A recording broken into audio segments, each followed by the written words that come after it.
Hello friends, welcome back. So I decided कि आज मैं अपनी MG हेक्टर फाइनली रिवील करूं, क्योंकि recently 9th of January, almost 1-2 दिन पहले न्यू MG हेक्टर लॉन्च हो गई है, अगर आपको पता हो तो। सो इसका एक फेस लिफ्ट, बेसिकली कॉस्मेटिक्स है, इंजन वाइज ऑलमोस्ट सेम है, but cosmetic face lift launch हो गया है। सेकेंड जेन हेक्टर बोल सकते हो इंडिया में। उसमें एडास वगैरह भी आ गया, जैसा कि हमने ग्लॉस्टर में और एस्टर में देखने को मिलता है एडास सिस्टम, सेम इसमें भी आ गया, जो महिंद्रा में भी है अब एडास, जो XUV 700 आई है उसमें भी। तो मैंने कहा मैं भी आपको रिव्यू करता हूँ, क्योंकि मेरी जो ये कार है 2019 मॉडल है, ऑलमोस्ट 3 साल हो गए हैं इसको रोड पे, तो कैसी परफॉर्मेंस है। मैंने क्लोज टू 15,000 किलोमीटर, हाँ 14-15,000 किलोमीटर चला चुका हूँ मैं ये गाड़ी, तो आपको थोड़ा बता पाऊँगा मैं इसके बारे में कि कैसा क्या है। तो जैसा कि डिले नहीं करते हैं, जल्दी से स्टार्ट करते हैं। तो जैसा कि आप देख रहे हो, ये फ्रंट फेशिया है इसमें। ये हेक्टर है, एक हेक्टर प्लस आती है जिसमें 6 सीटर एंड 7 सीटर मॉडल आता है। मेरा 5 सीटर मॉडल है, तो इसमें कुछ इस तरह का लुक है। अगर मैं आपको क्लोज से दिखाऊं तो इसमें सेंटर में इसका बैजिंग आ जाती है MG की, और यहाँ पे एक 360 डिग्री फ्रंट कैमरा आ जाता है। फ्रंट पार्किंग सेंसर्स भी हैं इसमें, अगर आप देखोगे यहाँ पे, ये एक यहाँ पे फ्रंट पार्किंग सेंसर है, ऐसा ही एक उधर भी पार्किंग सेंसर है। अगर मैं लाइट्स की बात करूँ तो इसमें ये फ्रंट में DRL आ जाता है वाइट कलर का, और नीचे अगर मैं दिखाऊँ आपको तो 2 प्रोजेक्टर लैंप्स है। This is low beam and high beam, separate है, गुड थिंग। ये फॉग लैंप है, कॉर्नरिंग लैंप का भी काम ये करता है। जब मैं स्टीयरिंग अगर राइट में टर्न करूँगा तो राइट का कॉर्नरिंग लैंप मेरे को राइट का फोकस करके रोड दिखा देगा। सो डार्कर एरियाज़ में जहाँ पे लाइट की कमी होती है, वहाँ पे मेरे को ज़्यादा अच्छा लाइट थ्रो मिलता है। सेंटर में अपना नंबर प्लेट आ गया, और इस साइड में भी सेम सेटअप है। इसमें बहुत सारी एसेसरीज इंस्टॉल हो रखी है, जैसे आप ये हुड स्कूप देख रहे हो, हुड स्कूप लगा हुआ है, ये पार्ट ऑफ एसेसरी है।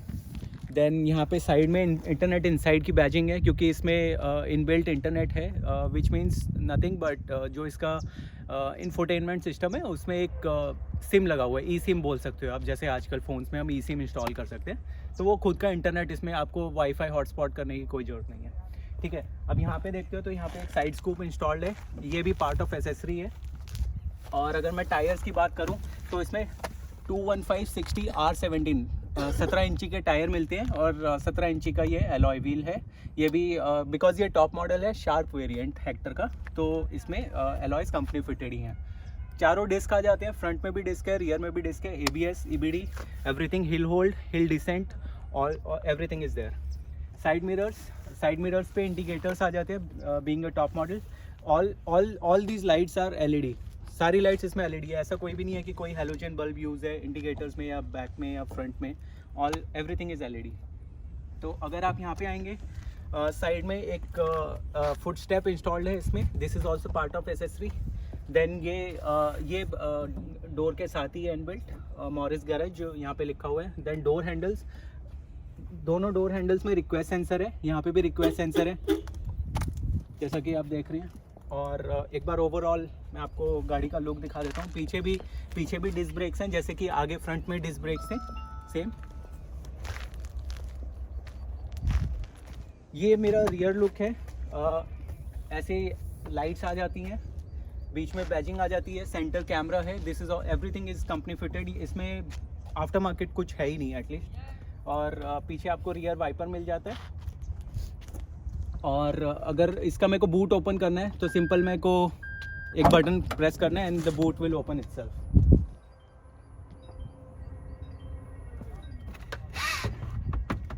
ये अपनी कुछ बूट स्पेस है, डीप है, अराउंड 500 लीटर्स का बूट स्पेस मिल जाता है। इसमें नीचे भी बहुत स्पेस है, अगर मैं एक बार दिखा दूँ, इसमें यहाँ पे नीचे आप अपना कुछ लैपटॉप्स वगैरह कुछ हिडन करके रखना है। यहाँ पे टूल किट है, ये इसमें सबवूफर लगा हुआ है, क्योंकि इसमें इनबिल्ट सबवूफर है। इसका स्टेपनी, अगर आप सोच रहे होगे कि इसमें स्टेपनी तो है ही नहीं, तो स्टेपनी ना इसकी नीचे है, जैसे हमारी इनोवा वगैरह में, टोयोटा में आती है। ठीक है, तो ये अब बंद करने के लिए यहाँ पे एक रिक्वेस्ट बटन दिया हुआ है, सिंपल बंद हो जाएगा। हाइड्रोलिक है, so it's a good thing. पीछे सिंगल साइलेंसर है, डुअल साइलेंसर नहीं है. It feels like dual but it's just a single silencer. पीछे 4 पार्किंग सेंसर्स आ जाते हैं और ये कवर्ड है. ठीक है. This is hybrid variant, petrol hybrid variant है. 1.5 लीटर का इंजन है और जिसकी वजह से ये थोड़ी माइलेज अच्छी निकाल देता है. जो इसका फ्यूल है वो हमारा ड्राइवर साइड में आता है, फ्यूल इनलेट, और उसी तरीके से जो अपना साइलेंसर है वो लेफ़्ट साइड में है. अदरवाइज़ ये उल्टा होता है हमारे नॉर्मल कार्स में. चलो अंदर मैं आपको लेके चलता हूँ गाड़ी में. ये मेरी रियर सीट है. इसमें साइड में यहाँ पे डोर आर्मरेस्ट में सॉफ्ट पैडिंग आ जाती है लेदर की, और इसमें पूरे इन्फिनिटी सिस्टम्स हैं. तो यहाँ पे पीछे 2 ट्विटर्स और 2 स्पीकर डोर में. बहुत अच्छी साउंड क्वालिटी है. और एक हमारा ये पावर विंडो स्विच आ जाता है, और ग्रैब हैंडल और डोर हैंडल और डोर लॉक जो भी बोल सकते हैं. ठीक है. यहाँ पे अगर मैं आपको दिखाऊं, अभी एक्चुअली इसमें सीट्स इंस्टॉल्ड है, तो एक बार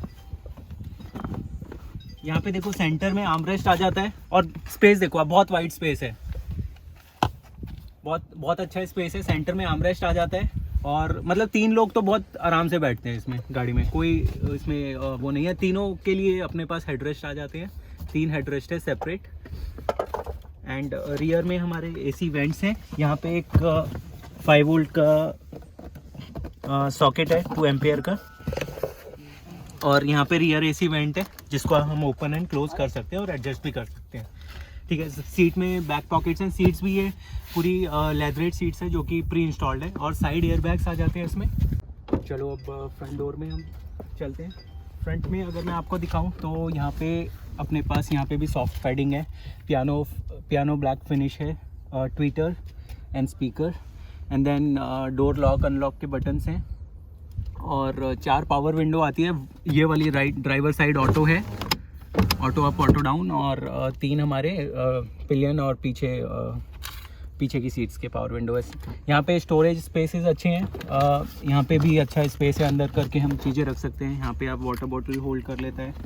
अगर मैं आपको यहाँ पे दिखाऊँ, एक तो इसकी ये जो सीट है ये मैनुअल एडजस्टेबल नहीं है, ये अपनी इलेक्ट्रिक एडजस्टेबल है.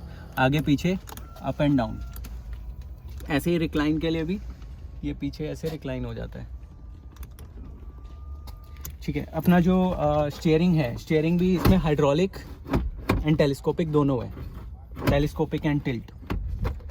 और अगर मैं इधर बटन्स की बात करूं तो ये वाला हमारा बूट ओपनिंग का बटन है जो मैंने पीछे से किया था रिक्वेस्ट सेंसर से. ये मैं यहाँ से भी कर सकता हूँ. कार में बैठे बैठे मैं अपना बूट ओपन कर सकता हूँ. ठीक है. ये अपनी इल्यूमिनेशन स्विचेस हैं प्लस माइनस के, मतलब लाइट को ज़्यादा और कम ब्राइट और लेस ब्राइट करने के लिए, इंस्ट्रूमेंट कंट्रोल के लिए. देन हमारा ये हेडलैम्प लेवलर है. जब हमारी लाइट ऑन होती है तो जो हेडलैम्प लेवलिंग कर सकते हैं हम, अप एंड डाउन, थोड़ा सा दूर तक फोकस डालना है लाइट का या थोड़ा पास में करना है, वो बटन्स हैं. देन यहाँ पे राइट एंड लेफ्ट ये ORVM, जो हमारे ORVMs है साइड में, आउटसाइड रियर व्यू मिरर्स, इनको एडजस्ट करने के लिए राइट एंड लेफ्ट. और ये टिल्ट एंड, और ये फोल्ड के लिए है ORVM, फोल्ड एंड अनफोल्ड करने के लिए. अब अगर मैं स्टीयरिंग आपको पहले ये दिखा देता हूँ. मीटर आप देखो, अभी ये 14,786 दिखा रहा है. और माइलेज भी मैं इसकी बहुत एक सही चीज़ है जो मैं आपको दिखाना चाहता हूँ माइलेज एक बार, क्योंकि माइलेज मेरे को बहुत अच्छा दे रही है गाड़ी. मतलब बहुत लोग कंप्लेंट करते हैं माइलेज के रिगार्डिंग, बट मेरे को एज सच अभी इसमें कुछ ऐसा फील नहीं हुआ है. अगर मैं एवरेज दिखाऊँ, 14.9 किलोमीटर पर लीटर की एवरेज आई है. और मैंने जो ट्रिप लगाया था फुल टैंक करवाने के बाद, अब उसमें मेरे को 645 किलोमीटर चल चुकी है. और अभी भी रेंज आप देखोगे 154 किलोमीटर्स की रेंज है. मतलब 150 किलोमीटर और चल जाएगी, तो net 800 kilometres 1 full tank. Full tank का मतलब है 50 लीटर्स के अप्रॉक्स. तो 15-16 की एवरेज आराम से निकाल दे रही है मेरे को हाईवे पे. ठीक है. ये इसका इंस्ट्रूमेंटल क्लस्टर है जिसमें 240 तक की स्पीड दी हुई है.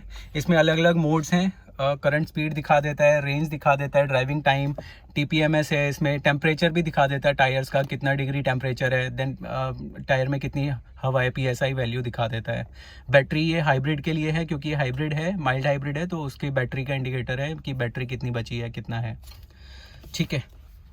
और ये इसका इंफोटेनमेंट सिस्टम है जो कि 10.4 इंचेस टच स्क्रीन के साथ आता है। AC controls, everything is there in built in this infotainment only. अलग से मेरे को हार्ड बटन्स नहीं है। इसको ऑन ऑफ के लिए है डिफॉगर और वॉल्यूम अप एंड डाउन के बटन्स हैं। अदरवाइज़ यहाँ पे स्टीयरिंग पे भी वॉल्यूम के और कंट्रोल्स हैं, कॉलिंग के, वॉल्यूम के कंट्रोल्स। ठीक है, 4 हमें ये मिल जाते हैं एयर वेंट्स, AC के वेंट्स। और अगर मैं ऊपर की बात करूं तो ऊपर में मेरे को एक रियर व्यू मिरर मिल जाता है, IRVM जिसको हम बोलते हैं। एक सनग्लास होल्डर मिल जाता है। और अगर मैं इसकी बात करूं यहाँ पे तो मेरे को जो वैनिटी मिरर मिल जाता है विद इल्यूमिनेशन, लाइट के साथ वैनिटी मिरर मिल जाता है। ऐसे ही पैसेंजर साइड में भी लाइट के साथ वैनिटी मिरर मिल जाता है। 6 एयर बैग्स हैं टोटल इस कार में। यहाँ पे अगर मैं दिखाऊँ आपको, यहाँ पे एयर बैग है, पीछे भी एयर बैग है, तो मतलब पूरा सिक्योर्ड है। फ्रंट में 2 एयर बैग है, पीछे और साइड में 4 कर्टेन एयर बैग्स जिसको हम बोलते हैं। यहाँ पे एक ग्लव बॉक्स है, इल्यूमिनेटेड नहीं है, कूल नहीं है, बट डिसेंट स्पेस है। और यहाँ पे मेरे को 360 डिग्री का एक बटन मिल जाता है। यहाँ पे ऑटो स्टार्ट ऑन ऑफ का और एक ये पार्किंग का बटन। मैनुअल 6 स्पीड ट्रांसमिशन है विद एडिशनल रिवर्स गियर। और यहाँ पे 2 USB के हैं, जिससे एक हमारा एंड्रॉयड ऑटो और एप्पल कारप्ले भी वर्क करता है। ठीक है, तो कुछ इस तरह का सेटअप है। ऑडियो के लिए मैं अलग से एक शॉर्ट डाल दूंगा वीडियो, जिसमें मैं इसका ऑडियो एक्सप्लेन कर दूंगा कि ऑडियो कितना अच्छा है और कैसा है। यहाँ पे ये सनरूफ के कंट्रोल्स हैं। अगर आप सनरूफ देखोगे तो बहुत अच्छी सनरूफ है, पूरा पीछे वाली सीट तक कवर करता है। इसमें मैं इसका ये कर्टेन भी बंद कर सकता हूँ, 1 टच कर्टेन है, क्लोज हो सकता है इसका। और ऐसा नहीं है, मैंने कुछ और भी कई लोगों ने बोला कि भाई इसको कर्टेन को क्लोज़ करने के बाद भी अंदर गाड़ी में धूप आती है। तो अगर आप देख रहे हो, ये बिल्कुल ट्रांसपेरेंट नहीं है। ऐसा नहीं है कि मेरे को धूप भी अंदर आएगी। तो ये बहुत सही शेड है, इसमें कोई ट्रांसपेरेंसी नहीं है कि भाई अंदर धूप आ सकती है। So net it's a good car, मेरे को बहुत अच्छी लगी। बाकी चलो अब बाहर चलते हैं। तो बताना मुझे कैसा लगा आपको ये रिव्यू वीडियो। और भी कुछ आपके कमेंट्स होंगे हेक्टर से रिलेटेड, क्योंकि अभी रिसेंटली न्यू जेन लॉन्च हो गया है। तो अगर कुछ परफॉर्मेंस रिलेटेड कुछ भी होगा तो वो आप मेरे से कमेंट सेक्शन में पूछ सकते हैं। और ये जो कलर आप देख रहे हैं ऑरोरा सिल्वर है, ये बाद में डिसकंटिन्यू हो गया था, बट अभी जो रिसेंटली लॉन्च हुई है हेक्टर, उसमें दोबारा से ये कलर आ गया है। और एक एडिशनल एक और कलर आया ब्राउन करके, जैसा हमारी बाकी नेक्सा में आता था, एक एस क्रॉस में एक कलर आता था ब्राउन कलर का, और रिट्स में, पुरानी रिट्स में आता था। वो कलर एक न्यू लॉन्च हुआ है, चॉकलेट कलर बेसिकली। तो ये था हेक्टर का रिव्यू। कुछ भी क्वेश्चंस होंगे आप please you can ask me on the comment section, and that's it. This is all about my Hector. Thank you very much, see you next time. Please like and subscribe my channel. 150 subscribers हो गए हैं last video के बाद जो Nexon की डाली थी, and thank you so much for that. ऐसे ही प्यार बना के रखिए। मिलते हैं अगली बार। Thank you, bye bye.